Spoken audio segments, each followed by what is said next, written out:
daily on Score North and ScoreNorth.com. Purple Daily, presented by Surly Brewing Company. And I just remember there was no question that I couldn't ask that he wouldn't, put some time and thought into answering and really cared about the things he shared, about the position, about playing the game, about leadership, all those things that make him, the greatest to ever do it. You get to be around that on a daily basis. You'd be crazy to not absorb as much as you can, but I kind of lived by the golden rule of making sure that I was definitely seen and not heard very much when Tom was in that room, and there was a lot to be learning on my end as a young player. That was Kevin O'Connell. He spent 1 year as a Patriots backup way back in the day, like 2008 or something. Yeah, it sounds right. I think talking about TB12 as a teammate. At first, I thought he was talking about Kirk Cousins there. Greatest of all time. Greatest of all time in the contract room, anyways. But he's going to have to get Kirk to elevate a little closer to Brady if the Vikings want to accomplish the one goal that we have set on this show, which is we just want them to win a Super Bowl before we die. Mackie, Judd, Declan, the show is presented by our friends at TCL, one of the world's best-selling consumer electronics brands. They have a new lineup of award-winning TVs delivering the most entertainment with stunning resolution, all at an affordable cost. Enjoy more of the things you love with TCL. We've got draft week statements for you in just a second, but this is a huge week for the Vikings, obviously, and for us, because let's jump right into this, Judd. On Thursday night, we are partnering with Surly to host a Surly Purple Daily draft party. We go live on YouTube from Surly Brewing Company at 6 o'clock. We're going to get there, I don't know, hopefully by like 4 o'clock. We just want to spend a couple hours enjoying a couple libations and meeting as many of you guys as possible. I've received messages from people flying in from Austin and Atlanta already. No Awesome. pressure, by the way, for us not to be lame-os when you meet us. But, tell the audience. It's going to be fun on Thursday. It's going to be a great event, and as you said, Surly Brew Hall, doors open at 3. We start at around 6. And here is probably the most exciting thing is for this event, our friends at Surly have brewed a special beer called Before I Die. One night only on tap, a beer that pays homage to what the mission of this show, and I think all Vikings fans, and that is a Super Bowl championship before we die. And to be clear, there are some beer companies that make a beer, but what they do then is they stick hey, here's a new beer, but it's not. And our labels on this beer. This beer is actually, Before I Die, been brewed especially by the Surly Brewers for this event. Now, of course, the rest of the delicious on-tap beers at Surly will be available on Thursday as well. But Before I Die is going to be the star of the show as we take your questions, as we talk football, as we talk Vikings, as we see who they pick at 12, if they do pick at 12. So doors at 3. We start at 6. We go until the draft is done. Hopefully it is nice enough outside. We'll be essentially, I think, right outside the door in the back there at Surly. TCL TV in play as well, right, Phil Mackey? Yep, a 65-inch 5-series TCL Google Smart TV. We're giving it away. We have other Surly prize packages. We're collecting canned food items for the food group. So we'd love to see you guys out there, and we'd love to cheers a couple drinks and talk some purple on Thursday night. But boys, let's see. Usually on Mackie and Judd every Monday, well, not usually, every single Monday, it's a Statements Monday. We figure, in addition to our mock-a-day today, we got a bunch of thoughts in the days and hours leading up to the draft here. So let's fire away here. I'm going to lead you guys off with statement number 1 here. We'll just go around the room. Score more points should be the biggest goal for the Vikings in the draft and in 2022 and beyond, okay? So I feel like people keep twisting the Vikings' current dilemma or plight into a pretzel that the defense was ranked this and they need to do this on defense, and if they can blah, blah, blah, blah, blah. We keep comparing the Vikings' upside and potential to the Rams, right? The Rams are kind of, because Kevin O'Connell came from the Rams, the Sean McVay coaching tree, and a lot of people say, well, Matthew Stafford got to another level in the Rams system, so maybe if you can bring some of the Rams system to Minnesota, maybe Kirk Cousins can get to a new level. And so let's examine the Rams under Sean McVay for a second, all right? In their 3 best seasons under Sean McVay, 2 Super Bowl appearances, 1 Super Bowl win. They've had very good defenses, no doubt. You can't just have the 26th ranked defense, so I'm not disputing that by any means. But they have finished first, and third in the NFC in points scored in their 3 best seasons. If you're the Vikings, by the way, you were 8th last year in the NFC in scoring, behind the Eagles, for God's sakes. You definitely want to make your defense better, but your main focus should be turning this offense into a freaking monster. If you're looking at the Rams, it's good defenses with track meet, great offenses for the most part in their 3 best seasons. And so that's like, as we go into draft week, again, I'm not saying you have to draft an offensive player in the first round. I'm just saying, like, offense should be at the top of your mind going into this week. I love that. Yes, absolutely. And we need to stop thinking about the Vikings' problems as the Zimmer team's problems, right? Like, well, if the defense, they weren't good, and so a new scheme might actually help quite a bit, right? 100%. But I mean, what you said is spot on, which is this going to be Mike's team still? No, he got fired. So it's not Mike's team. This now, track meet, 98. 98's the comparison, right? I'm not saying that good, but I'm saying that's the comparison of what you want to trend to, which is you're going to score more points. Mm-hmm. I love that. Like, wouldn't it be fun again? You know, some of this is strategic. Some of it's also, like, from a fan standpoint, hasn't the most fun seasons and in many cases the most successful seasons in Vikings football the last 30 years are when they've got an aerial attack. They're playing fast. They're playing indoors. Like, they're pretty close to, they've got Jefferson and Thielen. You got depth at receiver and skill position players. You got Irv Smith. I mean, Kirk Cousins, accuracy, right? You got an offensive-minded coach. Like, they're closer to being elite offensively than anything else. And so, again, I'm not saying you should just ignore defense by any means, and they've done some things to upgrade that in free agency, but score more points, baby. That's and you'll be surprised, or maybe not, to know how much better your defense gets when your offense is up 21-3 in the second quarter and you're throttling down, right? In a league that, by the way, all the rules are positioned to favor you. Let's get it. Like if you're like, we play defense, the league's like, well, that's cool, but we're going to throw flags constantly. It's going to be almost impossible. Yeah, but cool, that's awesome, but you're screwed. Yep. All right. My statement is this. 2023 is the key. Now, I'm talking more about the draft here, but hear me out. Hear me out. Because as much as the Vikings want to say we are in it for 2022, we think that we can be good. Zimmer was the antichrist of coaches, but we've got our guy now. All of it might be true. I have no clue. I actually don't care. 2023 is the key, and here's why.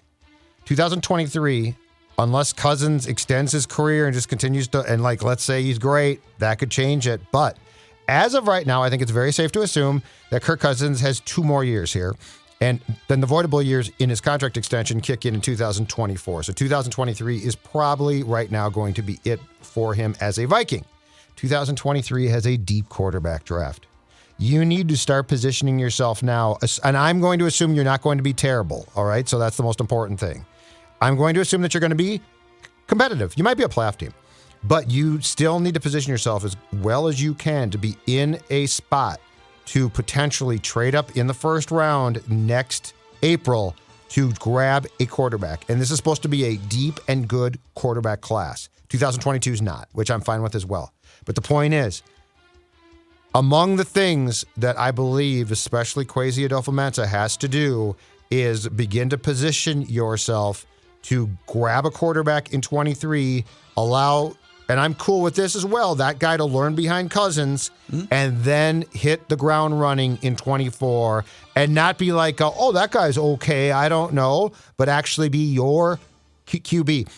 I believe that O'Connell and Adolfo Mensah are here for a multitude of reasons, but the most important is to solve a problem that has not been solved in years in this town, and that is finding your quarterback. Okay, so this may come as a shock to the listeners and viewers of the show, but obviously we have had our mind on the quarterback of the future. I know it's shocking. It's the first time you've heard us talk about this. Do you really think that they have their mind on the next quarterback? Because I get the sense that especially the coaching staff and Kevin O'Connell, it's all about maximizing Kirk. So to what extent do you think Kwesi-Adofo Mensah is thinking about the next quarterback? Because by the end of this, next 2 years, I mean, Kirk's going to be, 35 years old and even less mobile than he is right now. Very, very expensive if he comes back at that age, which probably would cause you to have second thoughts about signing him again.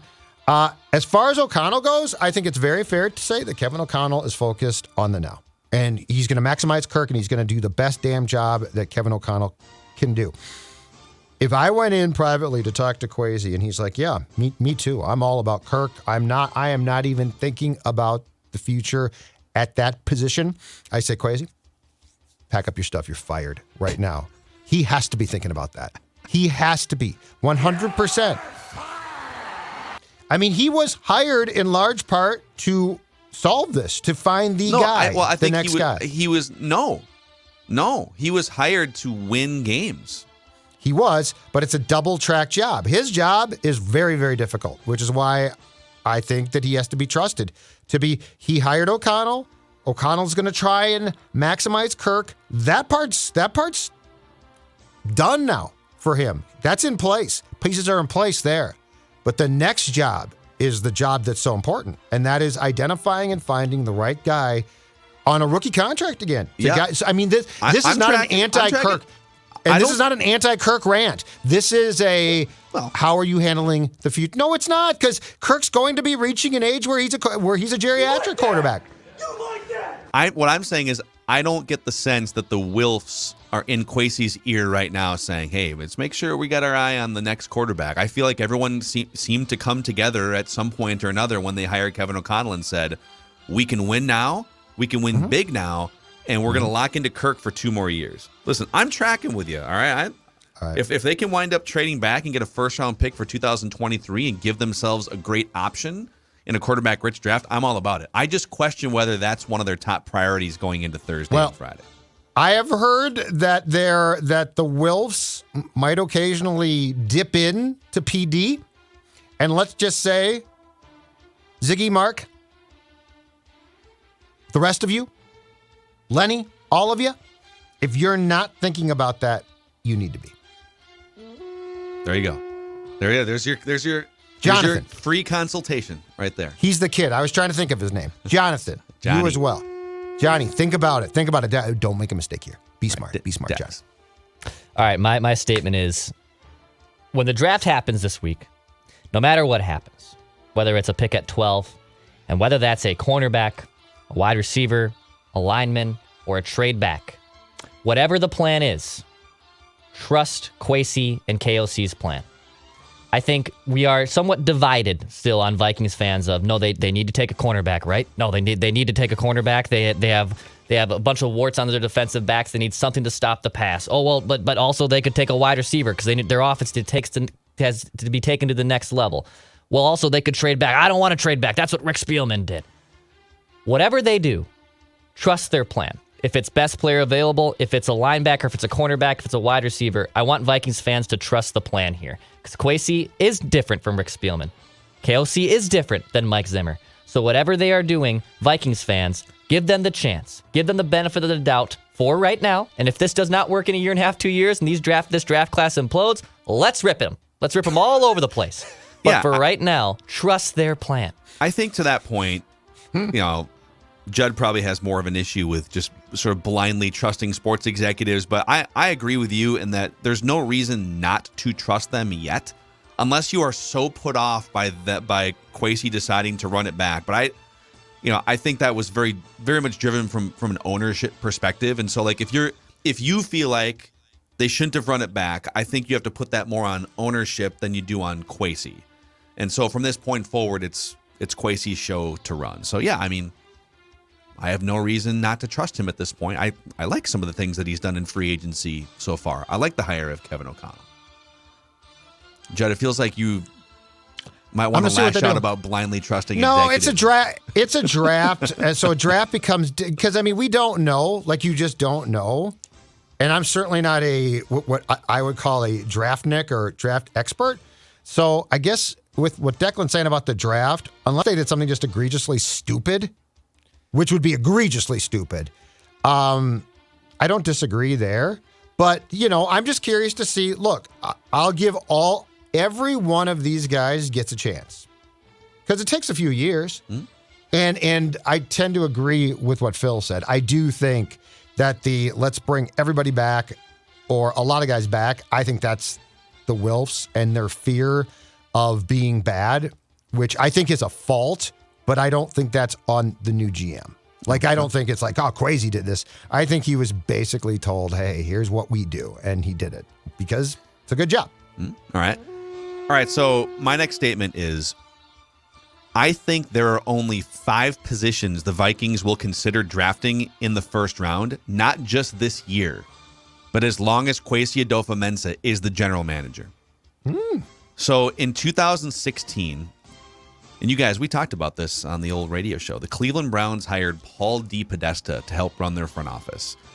This was a very unorthodox hire at the time, and the Browns were very much a train wreck, but he was a very high-profile baseball general manager from he rose to fame 20 years ago with the Oakland Athletics, the Moneyball Oakland A's, and he's very analytically driven. He's actually one of the most analytically driven executives in sports, and he's just been kind of under the radar. He works for Andrew Berry, or works. I think he might be technically a president, and maybe they work together. But he just got a 5-year extension with the Browns, so he's going to be there for longer. And since DePodesta arrived in Cleveland, which, by the way, is where Kwesi-Adofo Mensah, after he left San Francisco, really cut his teeth and honed his resume to become a general manager. His time in Cleveland was the most instrumental for getting the Vikings job. Since DePodesta arrived 6 years ago in Cleveland, the Browns have selected these positions and only these positions with their first pick in the draft. Wide receiver, edge, cornerback, offensive tackle, and quarterback. So and there was 1 year where their first pick was a second rounder, but with their first pick in the draft, since Paul DePodesta took over Cleveland, helping to run that front office. Wide receiver, edge, cornerback, offensive tackle, and quarterback. And you might argue that those are the most important positions in today's NFL, right? Okay, quarterback, receiver, so passing game, offensive tackle, and then edge rusher, stopping the opposing team's quarterback, and cornerback. It doesn't mean that the other positions, interior D-line, linebacker, safety, running back, it doesn't mean that there's guard, center, like there's important positions, but if you're looking at a center in the first round, or if you're looking at a linebacker, or if Kyle Hamilton falls, I think, and maybe I'll be proven wrong, Kwesi was molded in this environment. He's very analytically friendly, and he understands positional value, that wide receiver, edge, corner, offensive tackle, quarterback are going to be the positions that they focus on with their most premium draft capital, which is the first pick that you make. I love that. That's right. That's the right list. I feel like receivers weren't on that list 5 years ago. They are now. The rest of them, always on that list, right? By the way, Phil, we've talked about this forever. They whiffed on the receiver. I think it was, is it the Baylor kid, Corey Coleman? They whiffed hard on that. He had pick, off the field troubles, right? But yeah, but this list is absolutely right. This is why we've talked about forever running backs and Dalvin, and God bless him, he's a great player. But I mean, this is why we keep saying a Dalvin Cook. Like, it's not his fault, but he plays the wrong position. Yes, this list, I love this. This is what you should do. And I also saw somebody tweeted out, or there was a note I saw last week about what, and it might have been before Kwesi got to the Browns or around the time that he did. And it was basically their core values of how to draft and stuff. And one was essentially, and this is a great one too. One was essentially something about keep taking chances on quarterbacks. Yes. Because you never know. You never know. And that's another one I love. That's another, that's the Eagles had that philosophy and still do, right? Like it was, what's his name? Doug Peterson wrote that manifesto when he was still unemployed, saying this is how you build a great quarterback room. You keep putting good quarterbacks in it. I won't blow things up, but I will get quarterbacks. But yeah, I love that. All right. Judd's next statement is going to be brought to you against his will. I am putting a sponsor on this next statement. But I think he's going to enjoy it because Livia helped him lose a lot of weight over the past 6 months or so. Against my will? Are you kidding? This is a weight loss program that you would take with the first overall pick every single time. That's right. Not the second, not the third. It's not a debatable first round pick. My friends at Livia Weight Control Centers are the first overall pick in every weight loss draft. And you know what? You know who's Exhibit A? Judd Zolgad. That's right. 40 pounds down, a guy that a few months back, well, let's just say not in great shape. Clothes didn't fit great. And here's the key. With this program, I not only dropped the weight, and it was easy. It was a great program, but now I am in maintenance. I am keeping the weight off. And I want you to also join me with a new Simple Start plan for just $59. You receive one-on-one personalized and guided support online or in person from Livia's team of experts. 855-GO-LIVEA, Livia.com, Livea.com. The best part, again, lose the weight and then keep it off. That's the tough thing, and that is where you are really going to get the help that you need. It's the help that I'm getting right now, Livea.com. Boom. All right. Statement from Judd here. Okay, I'm going to go in a little bit a different direction from the draft, but very much within the Vikings family. And say this, my statement. No kidding. Report from, I believe, Chris Thomas and Pioneer Press over the weekend that it's looking like the Vikings won't pick up the fifth-year option on first-round pick, bust, Garrett Bradbury. No kidding. For all of the combine lip service that we got from KOC about, yeah, Garrett, I watch him on film. It's pretty impressive and blah, blah, blah. And that's actually the only time that I just shook my head. I'm like, dude, you are full of it, I hope.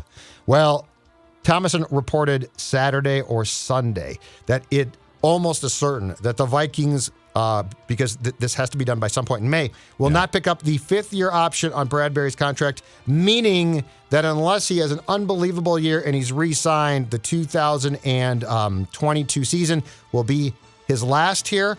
My guess is that there might be, I would hope, some type of competition, but if they make the move at right guard that I think they're going to get stronger there, the only position left where I think we're all going to say, you're really going to start that guy, center. Bradbury's been a bust. It's unfortunate. Moving on in some way, shape, or form, whenever they do it, is the wise move. So, no kidding. Garrett Bradbury, fifth-year option, almost certainly not in play. Yeah, and we've sort of seen this coming from a ways away. I'm sure we'll talk more about it if and when it becomes a reality, but this pretty well closes the door, I would think. Let's say he has a big season and puts himself in a position as an unrestricted free agent then, right, which he would become after the season, where there's 5 teams bidding for his services. Like, that's like the best case scenario is the system and new coaches and everything. He finally clicks and figures it out. Right. You could say, well, wouldn't he, if given a chance, wouldn't he want to come back to that same environment, or would he be offended that they didn't pick up his fifth-year option? But there's no guarantees. But the other door that opens here is, okay, he becomes a lame duck player for you. I'm contractually obligated to mention J.C. Treader every chance I get on this. Does it make it more likely that they would bring in a veteran J.C. Treader for 1 year? If you're going to have a 1-year center, wouldn't you rather it be J.C. Treader than Garrett Bradbury? You got some cap space. 100%. Now, if you're going to pick up Bradbury's 5th year and now it's 2 years, okay, let's develop him and mold him for 2 more years. But if you're cutting that off and he's going to be a free agent and then Treader's on the hook for, let's say 1 year and $6 million and then he's a free agent, give me the guy that's already established. So, if Bradbury's offended that they don't pick up his option, he doesn't get it. Well, is not. I'm not saying he is. I'm just No, but the point is, if he plays well, he steps in, then dude, come back. That's cool. But he has done nothing in his career. Nothing to have that option picked up. So, I'm just happy that what the Vikings are going to do contractually makes a lot more sense than what Kevin said at the Combine, where I thought, does he really like this guy? He's going to have to earn it to stick around. One more statement from me. It is, get ready to back up the Brinks truck. And I'm referring to the inevitable insane payday that wide receiver Justin Jefferson is going to attract here in about a year or two. So right now, these 2019 wide receivers are going to get paid here soon, right? Like Deebo Samuel's looking to get paid. DK Metcalf's going to want to get paid. AJ Brown's super good in Tennessee. Cooper Kupp. What the heck are the Vikings going to do to afford Justin Jefferson? Now he's under the rookie scale deal. It's not a move you have to establish right now, but you might want to start pinching those pennies, figuring out ways to direct deposit into your savings account, because you're going to have to pay this man. And I don't think it's going to be a big problem yet. And don't, again, panic about it right now. But if I'm the Vikings, start figuring out ways to project that next contract for Justin Jefferson, because the dude's going to get a haul on that next deal. I think the biggest thing to consider here, so that contract wouldn't really start kicking in until so this is year 3. So he'll still be a discount this year and next year. And then the 5th-year option goes up. So, we're really talking like a 2024-25 spike for Justin Jefferson. I don't know that you can have, let's say, a top 3 highly paid receiver and a top 3 cap hit quarterback on the same team if you want any other pieces. So I think even more reason to start paving the way for, all right, who's the rookie scale quarterback so we can get some value at that spot while we're not getting value anymore at receiver. You're getting value because it's Jefferson, but you're no longer getting a contractual discount, if that makes sense. You got to find value. Now, luckily, you might have a franchise left tackle for 4 more years, valuable rookie scale contract too. So where are you finding value in a salary cap league if Justin Jefferson is no longer contractually valuable? But I wouldn't just, some of these teams are just trading these. I wouldn't do that. I'm not just going to listen. If it becomes untenable, like Deebo Samuel just doesn't really want to play for the Niners anymore, it sounds like. But if the relationship hasn't become untenable, I don't fear paying top dollar to a receiver that changes the game like he does in today's NFL. No. It's my 2 cents. Yeah, and in his case, I'm not sure that he's going to be dealt. He's making noise now, and I think San Fran is privately saying we ain't going to trade him. So, but yeah, Jefferson is. But this is where 2023 is key, right? Because if you hit that quarterback right, you're in great shape. You're in fantastic shape. You just can't continue to pay Kirk Cousins. Yep. All right, I've got one more statement here before we get to our mock a day. Judd, you have a last statement you can chime into, but high-end talent is more important than depth in this draft for the Vikings. So the Vikings going into, maybe there's a more recent figure here with 2022 offseason rosters, but last year the Vikings had the 12th youngest roster in the NFL. So it's not like they're in desperate need of a youth injection. And I still think they're sitting on a backlog of young players from the last 2 drafts that we don't necessarily know a lot about. Think about Wyatt Davis and Cam Bynum and Amir Smith-Marset, and there's a bunch of other guys that we just, there's young players that are pretty talented that are sitting around and we don't know a lot about them. So I'm not really interested in a trade back festival that results in extra 5th and 7th round picks this weekend. I would just like the Vikings to find some stud players in the 1st and 2nd round. Give me a couple stud players in the 1st and 2nd round. Studs. And if you wind up with some depth, that's cool too. But it feels like I'm not saying their roster is perfect or anything, or that they have reliable depth, but I just think there's enough young players here that you can get a feel for that they should be looking for home runs in the 1st and 2nd round, not, we need 3 extra picks later so we can have depth and get younger. No? What do you guys think? I love 6th round picks. 7th round picks are great. That's where you replenish the special teams. Well, Diggs was a 5th round pick, and Daniil Hunter was a 3rd or whatever. Here's the only round I want back: the 4th round pick that Herndon got traded for. A 4th round pick. I'd like a 4th round pick, right? But after, I'm okay. The end of the draft. Yes. I'm not going to have a problem if Vikings trade back in the 1st round to try and get a 2023 1st round pick or something. Zero problem.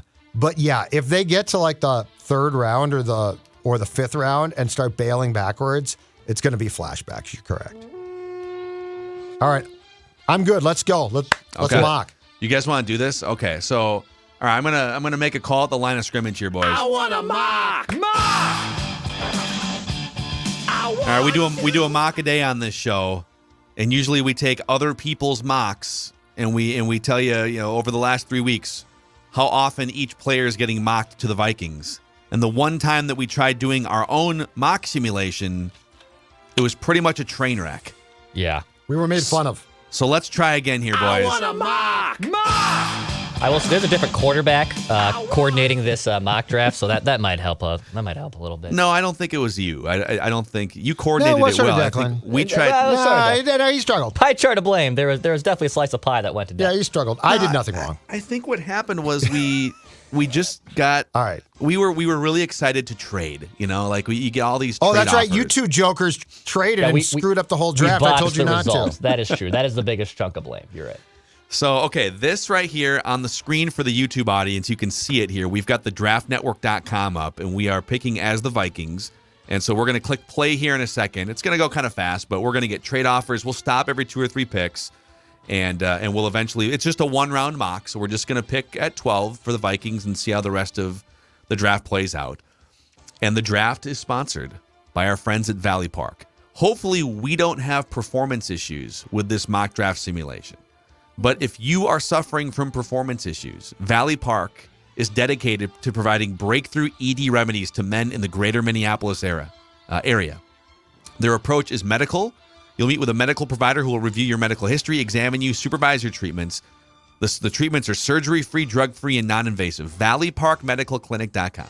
That's ValleyParkMedicalClinic.com. Are you ready? Are you ready? All right, I'm going to click play here. And we're going to see what the first 3 picks are in this mock draft simulation. The Jaguars are on the clock. Okay. They've selected Trayvon Walker from Georgia, Aiden Hutchinson to the Lions, and Sauce Gardner to the Texans. Your thoughts? I would not be surprised if this is exactly how the first 3 went.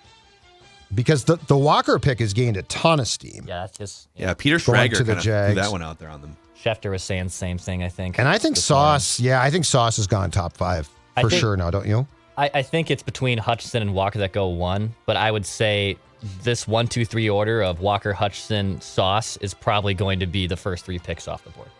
Okay. I might write that down. Yeah, I think... It's so unpredictable. Like I could actually see Stingley still being the first cornerback off the board. Like there's so many things that could happen. That's a bold prediction. You might want to write that down. I said Stingley, I could see it. I didn't say it was. I could see Stingley going top 10. I think Saucy's going first among cornerbacks. Okay. Now there was a report, or at least an idea floated by the voice of the Vikings, Paul Allen, last week that hey, they could move up from 12 to 4. Do you want me to pick up the phone, so to speak, here and offer the Jets something? Do you want to move up to 4 here? No. Or what do you want to do? No? No. Please say no. If Sauce wasn't available, I'd consider it. I don't no. And even then, I don't. Okay. Didn't we learn from our last mock where a trade derailed the whole draft? All right, let's see what the next 3 picks are. Okay, so Trayvon Walker, Aiden Hutchinson, Ahmad Sauce Gardner, the first 3. Now the Jets are on the clock. Okay. Here we go. Kayvon Thibodeau to the Jets, Evan Neal to the Giants, and Ike Ekwonu to the Panthers. So another edge and the first 2 offensive tackles off the board here. No quarterbacks. Interesting. And no skill position players have come off the board. The Giants are on the clock at 7. If this happens, really it means Malik Willis is in play now for teams much more, right? Like And the Giants aren't drafting him. I think this becomes a really critical pick here because if the Falcons want Malik Willis, you're going to have to leapfrog to trade into the 7 slot if the Panthers pass on a quarterback or Kenny Pickett or whoever you would have at the top of your list. Let's keep going. Okay. We'll do 3 more picks here. All right. The Giants take Jermaine Johnson, edge rusher. okay. Garrett Wilson to the Falcons, first quarterback off the board. And there goes Stingley to the Seahawks. So 9 picks off the board. Jermaine Johnson, Garrett Wilson, the receiver from Ohio State to the Falcons, and Derek Stingley to the Seahawks. So 10, 11, and 12 are now going to be getting a ton of calls, I would guess, from teams that might take a quarterback, right? To trade up? Yes. because the Jets aren't taking one. So Washington if you're the Vikings, could take one, right?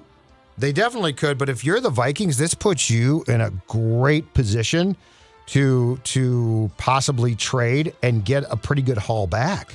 Well, it kind of does a couple things here. If the draft plays out this way, and again, I would be really surprised if there are no quarterbacks drafted in the top 10. I mean, come on. Malik Willis, you're saying no one's going to trade up for Malik Willis. I would just be really surprised. But if it plays out this way, you could look at it one of two ways. That, okay, the Vikings could now maybe get a haul to trade back because teams are going to be looking like the Steelers, the Saints. There's some quarterback needy teams behind the Vikings. But the other way to look at it is, well, the fewer quarterbacks come off the board before the 12th pick means that like more players the Vikings might want to come off the board, right? It means yes, Stingley absolutely. gets taken. It means an extra receiver like Garrett Wilson gets taken here. Yep. So, all right, let's see what happens with the Jets at 10. Okay, they take Charles Cross, the third offensive tackle, off the board. I paused it again here. So now the Commanders are on the clock at 11. No quarterbacks off the board. So the Commanders, I'm guessing, are going to take Willis. And they could trade here too. So the best players on the board right now, you got Drake London, receiver USC, Kyle Hamilton, safety Notre Dame, Jamison Williams, receiver Alabama. Yeah. You also have Jordan Davis, the interior defensive lineman from Georgia, on the board, and we've seen him mocked to the Vikings before. Malik Willis, obviously, all the quarterbacks are on the board. Chris Olave, receiver from Ohio State. Trent McDuffie is on the board here. So if you're the Vikings, there's a lot of options here. If you're the Vikings. I'm guessing if you are the Vikings and you're going to stay at 12, which you might trade, but if you're going to stay at 12, I am guessing right now that you are going to take a wide receiver. Because there's some really good ones left. I'm with Judd here. And Phil, I think, to be clear, I think the Vikings internally are thinking like what you said in statements. Let's pile on the points. Like, it makes perfect sense. I don't think that they're going to be like the previous regime, which right now would probably be lamenting the fact both corners are gone. Yeah. I think they're going to be like, hell yeah, let's take one. Well, let's add. On the receiver front, too, I think the pushback that people tend to provide is, well, what do you mean KJ Osborne? KJ Osborne's a really good player. But I don't know that he is like a future number one or even number two. Like, if you're looking for an elite passing attack, KJ Osborne is an okay number 3, but probably a better depth guy, right? And a guy that fills in as a top 3 guy for injuries, or he'll get targeted 3-4 times a game, even as a number 4 guy. But if all of a sudden you've got, because Jefferson's a number 1, Thielen at his best is still like a 1B, red zone especially, he's still excellent. And then you add another 1 to that group, and Irv Smith and Delvin Cook. So all right, so let's see who the Commanders pick here, and then we're going to get bombarded with trade offers. So all right. The phone is ringing. Could you hear that, by the way? Or is it just me? Oh, you guys heard it too. Okay. Yeah, it came through. Okay. Yeah. So the phone literally rang. We don't know who Phil's Washington's phone. It is. It is. Yeah, I'm getting it's a spam call, actually. Okay, All right, so just for fun here, so the Steelers are calling. And again, the one flaw on this website is we don't know who the Commanders just took unless we cancel out these trades. So I'm guessing Malik Willis is on the board, and that's why the Steelers. My guess is Washington took Kyle Hamilton. Yep. And ignore the years on here; these are wrong. So the Steelers are offering a first-round swap, and then they're offering a 3rd and a 4th in this year's draft and a 5th in next year's draft. No. See you later. Bye. Yeah, goodbye. Okay. Don't like this at all. Me, dog. Let's decline that. Okay. The Patriots are offering a first-round pick swap back to 21, and then they will give us their 2nd rounder this year. I like that more than the Steelers trade, to be honest. Actually not a even bad though it's offer. less comp. Yeah, Decline. but I decline. Yep, thanks. Bye. Okay. And then the Saints are offering the 16th pick in this year's draft. So a pick swap back to 16, a 5th this year, and a 3rd next year. I'm out on that, too. They might Thanks do for the that, offer. but Appreciate it. bye. See ya. Okay. All right, so we've declined it. Oh, by the way, Drake London goes to Washington. Okay. So do you guys want to make the pick that here? Hurts. Yes. We're picking here, right? Okay. Yes. So Kyle Hamilton's on the board. All right, I'm going to say who I think it should be. I think they should take Jamison Williams, stud wide receiver, Alabama, coming off an injury. I think that guy's a beast. I think he was the best receiver in this draft class before the injury, and I think he gives you a down-the-field element that only adds to the explosiveness of this offense. I like it. I'll go along with that. Yeah. The only reason I would take Hamilton is clearly the best player available here. He is. And it's Notre Dame. Harrison went to Notre Dame. I wouldn't be surprised at all if Hamilton's kind of the guy that replaces Harrison Smith long-term for the Vikings, and especially if Cameron Bynum plays out. But I just the upside of Williams would be fun as hell. Keep in mind, too, safety doesn't fit the list that Phil gave us. I agree. That's very important. So again, and I might be. I'm just observing what the Browns have done for 6 years. I'm not. Kwesi has his own thoughts too, but that's the sort of the culture that he came from. Is that you draft premium positions with your first pick? That's your most important draft asset, right? And wide receiver is on that list. Safety is not. Okay. All right, Jamison Williams, boys. Do it. Here it is. Boom. All right. Now we can see how the rest of the draft plays out. But we just selected Jamison Williams in the first round. So McDuffie goes 14 to the Ravens. That's interesting. Zion Johnson from Boston College to the Eagles at 15. Malik Willis falls into the Saints' lap at 16. Jordan Davis to the Chargers. Chris Olave, receiver, to the Eagles. It was a wide receiver run here. Treylon Burks. Steelers wind up with the cornerback from Utah. And we can let it play out from here. Packers take not a receiver. They take a tackle. That Trevor Penning's good from Northern Iowa. So, okay, if this happens, we're getting more trade offers here. But what's this? I don't know. I'm just going to decline this. So if that happens, if they take the Alabama receiver, how do you feel? If they take a receiver at that spot, no. Because that's where I'll go with Declan. I'll trust him. Trust it. Like, I'll trust it's not Treadwell, right? Like, that's the key question. And I'll trust that. But I think as far as positional value and decisions go, I like that. Hamilton might be a great player, and it sounds like he's awesome, but I'm sorry. I can't take a safety there. Yeah. Interesting. By the way, so Jamison Williams, who it's Ohio State has such ridiculous. So he was actually an Ohio State receiver until he transferred to Alabama. So they had basically the three best receivers were Ohio State guys. But he broke out with Alabama. He caught 79 passes for 1,572 yards, 20 yards per catch, 15 touchdowns. That guy, when healthy, is absurd. And he's not a small guy. Like, he's 6'2", so he's got a little bit of length. I'm here for it. Think of the targets. Think of the targets. Yeah. Thielen, Jefferson, this kid, Osborne. and then Smith-Marsette. Thielen leaves, Smith. and you've got this kid on a rookie contract. I mean, yeah. Are we going to count that in mock a day? Like I know we made the pick. Let's do it. Let's count it. Sure. That's up to you guys. We can be experts. That's up to you guys. Yeah, we can be experts. We're totally experts. I mean, you didn't take Stingley, so I don't know. I mean, if it's not Stingley, I don't know. This? Are we going to do it? All right. Yeah. Yes, Pat, I just gave him the 5 minutes thing. Yes, we're doing it. Very well, that, we got it. Good job, you guys. All right. That was presented nice by rebound. Federated, too. Federated is here. For the Vikings, I think it's less about risk management, more about throttling down. But for your business, it's about maximizing potential through risk management. And that's where Federated comes in with over 100 years of experience. They've been helping business owners, and they've been a huge supporter of us at Score North and Purple Daily over the years. So you can support us by supporting our sponsors like the ones at Federated. If you're a business owner, check them out, federatedinsurance.com, where it's our business to protect yours.